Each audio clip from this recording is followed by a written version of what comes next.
Lâcher de colombe pour exprimer un engagement à aller à la paix et à la réconciliation, telle est la dernière action pleine de symboles manifestée lors de la célébration de l'an 1 de GPS dimanche 26 juillet 2020 à Cocody. Eu égard aux consignes barrières contre le Covid-19, un nombre restreint représentatif de personnalités et militants de GPS a été témoin de cet événement historique. Au cours de la cérémonie, les participants ont eu droit à la projection d'un film retraçant l'histoire de ce jeune mouvement qui compte désormais dans le paysage politique ivoirien avec plus de 400 000 militants en un an. Mes pensées vont également, en ce jour anniversaire, à nos valeureux compagnons de lutte, injustement maintenus dans les liens de la détention pénitentiaire.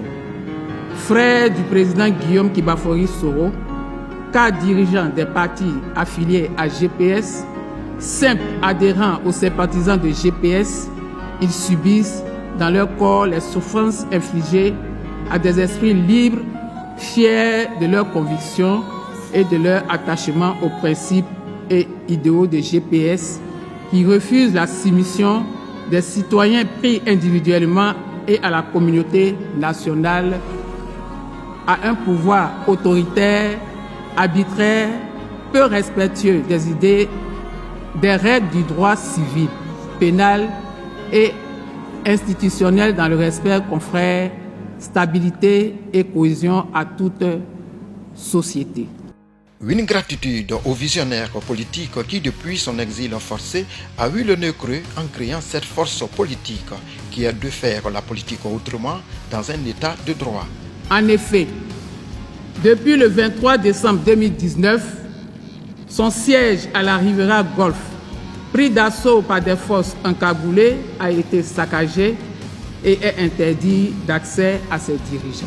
Au nom de la délégation GPS Côte d'Ivoire, que j'ai l'honneur de diriger, je tiens à marquer ici ma profonde gratitude à l'endroit du président Guillaume Kibafori Soro pour tout le soutien qu'il porte au mouvement dans son fonctionnement, le déroulé et la programmation de ses activités. C'est à juste titre qu'un autre film en hommage aux 22 pionnières a été présenté pour le grand travail abattu dans un climat politique très hostile. Aussi, en plus des exilés de GPS, l'on a manifesté également sa solidarité envers les prisonniers politiques du régime d'Abidjan, tous des cadres de GPS. Des messages très émouvants de leurs épouses ont été projetés à l'écran.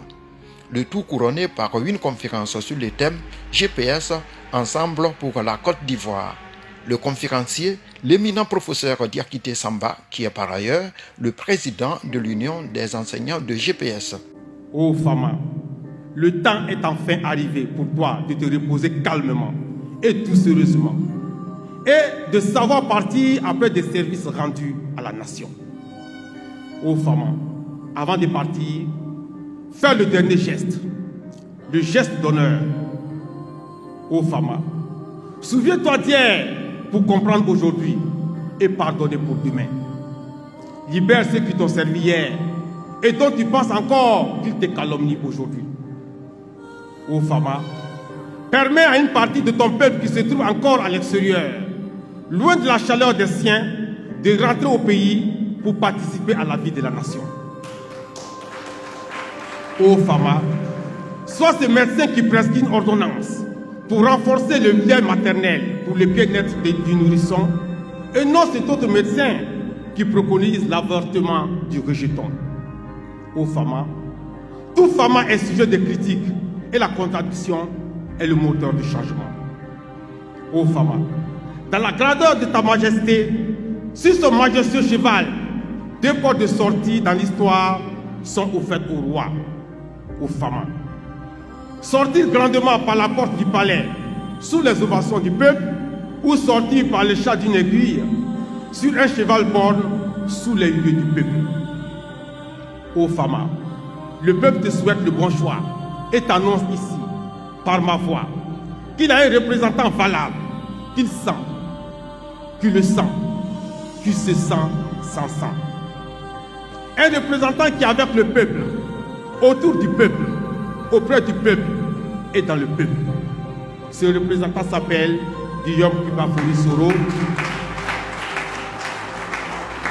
dont l'objectif principal est d'unir le peuple par le pardon et la réconciliation, et dont le mouvement GPS est le symbole partant, la boussole d'un peuple qui se cherche et qui se retrouve enfin. Il s'en est suivi la présentation et la dédicace au témoin de son ouvrage intitulé « Le cas Guillaume Soro, de la guerre de l'identité à la lutte pour la reconnaissance ». Des échanges entre le public et le conférencier pour clore ce chapitre. Les prestations d'artistes de la paix ont donné une coloration particulière à la fête.